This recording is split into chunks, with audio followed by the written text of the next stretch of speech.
মিতা নতুন একটা ভাড়া বাসায় উঠেছে।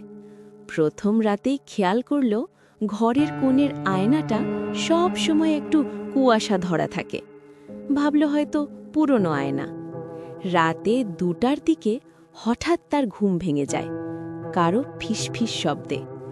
দেখো না, আমি এখানে। মিতা উঠে লাইট জ্বালায়, কেউ নেই। কিন্তু আয়নার দিকে তাকাতেই তার বুকটা ঠান্ডা হয়ে যায়। আয়নাতে সে একা নয়, তার পেছনে দাঁড়িয়ে আছে আরেকটা সে, ঠিক একই চেহারা, কিন্তু চোখ দুটো একদম কালো।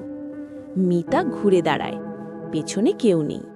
আবার আয়নায় তাকাতেই ওই সে ধীরে ধীরে হাসছে। তারপর ঠোঁট নাড়ল, আজ থেকে আমি বাইরে থাকব, তুই ভেতরে।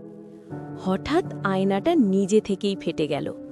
পরদিন সকালে প্রতিবেশীরা দরজা ভেঙে দেখে ঘর ফাঁকা, শুধু ভাঙা আয়নায় একটা প্রতিবিম্ব দাঁড়িয়ে ধীরে ধীরে হাত নাড়ছে।